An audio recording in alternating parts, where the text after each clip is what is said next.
Okay, everyone, today is Friday, the 7th of October. We're looking north in the northern direction on Lassen Avenue. That's just to the right, the paved road there.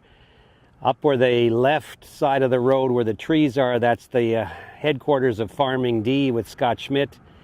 And to the left of that, as I move over here now, this is one of the fields that I would propose we consider using for the tomato cover crop work this winter. It's a complete quarter section, so half mile by half mile. The only issue here is the line of trees up there that you can see in the right hand corner. So there's some that goes into the field there, maybe, I don't know, 40 or so yards there. And it does provide a bit of a windbreak there, I think, for this eastern side of the field there. So maybe we could propose with Scott that they put the cover crops in this main block right here, and then way out to the west out here to the left of where I'm panning now, they put the without cover crop spot, the bare spot. You can see a line of green out there. Those are vineyards, vines out there, and they'll be defoliated, or they won't have leaves in the wintertime. It'll just be a dry, essential fallow field over there. So that's one thing we have to decide, is where do you want the cover crops in this field? And we should talk with Scott about that as soon as possible. So this is Scott Schmidt, Farming D, 5 Points, California. The road intersections here, and I have the GPS points at each corner of this field here, but it would be Lassen Avenue, and then right up there by the shop there is Jeffrey Avenue, Jeffrey, I think. And that's the dirt road up there.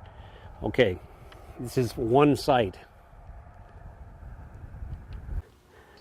Okay, everyone, we're at a second possible site here.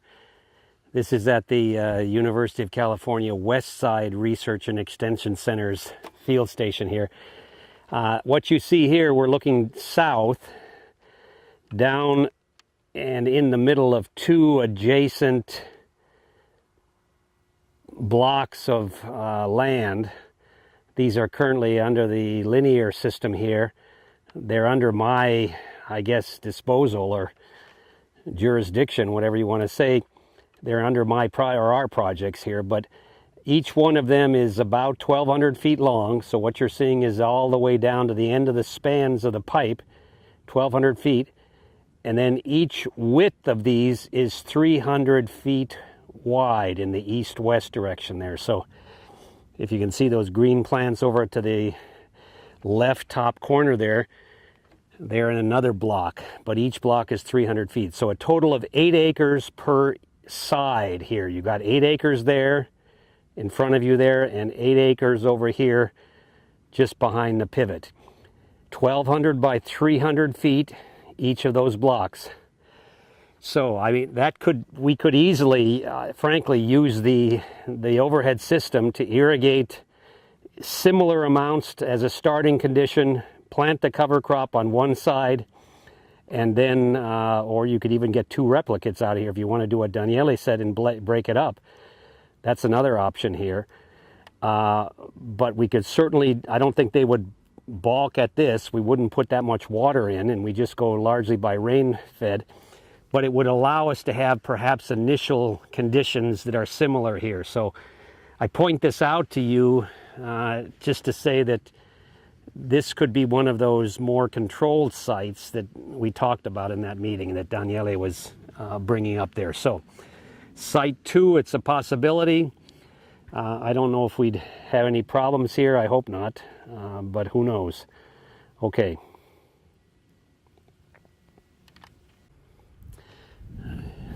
Okay, everyone. We're now at Sano Farms. I just saw both Alan and Jesse, and I drove around with Jesse for a good half hour, and I have some really good news to report here, I think, and this is really exciting for a number of reasons. I can't even express how energized it is to to talk with these guys and to hear what Jesse is planning to do here. So here's the situation. This field that you're looking at right here, it's a triangular shaped kind of a wedge shaped field. It's about 15 acres right here. So it goes from to the right where the panning is going right now. There's a road up there, and there are some solar panels in the far right here, right along here. And this could be a fallow plot here. This is what they're planning, not to grow anything necessarily. All the way continuing to the left over here now, these 15 acres until we get, I'll hurry up here down here now, to where this road is down here on the left side. All of this could be one block that would be managed, Jesse proposed, as a fallow, a complete 15 acres.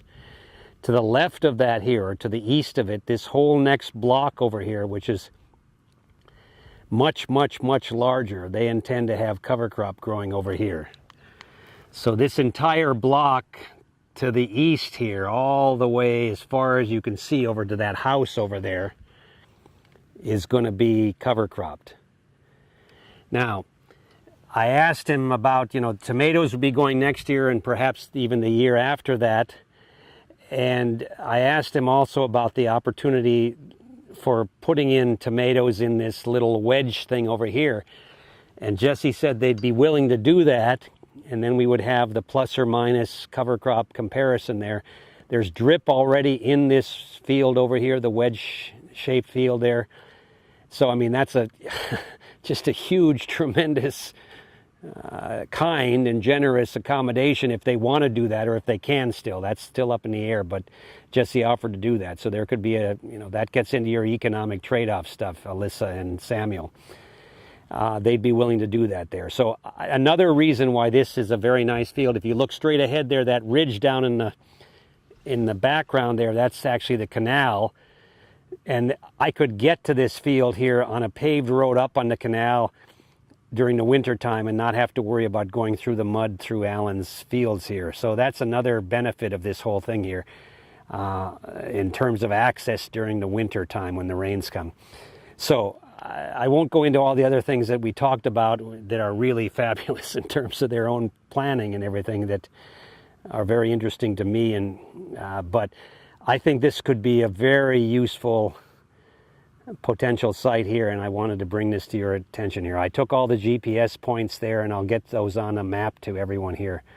But that's a report of how things are today, and how just very kindly and wonderfully they're interested in working with us. So very good news all around. All right, I'll leave it at that, folks.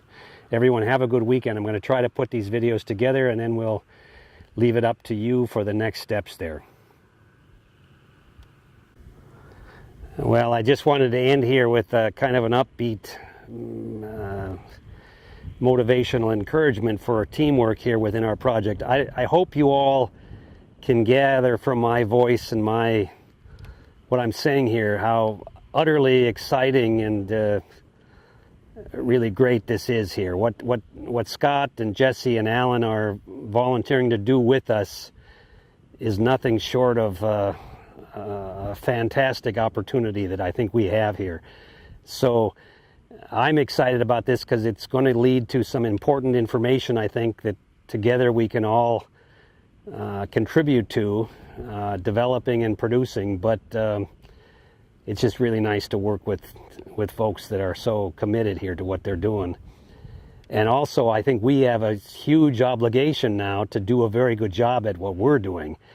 And by that, I encourage us all to think creatively and rigorously about how we go about collecting data and analyzing and interpreting it. But we're all in this together this year and the coming year, so I want to really weigh in on that. To me, this is utterly exciting, and I hope that everyone else is on board with that sentiment. So have a good weekend, everyone, and take care.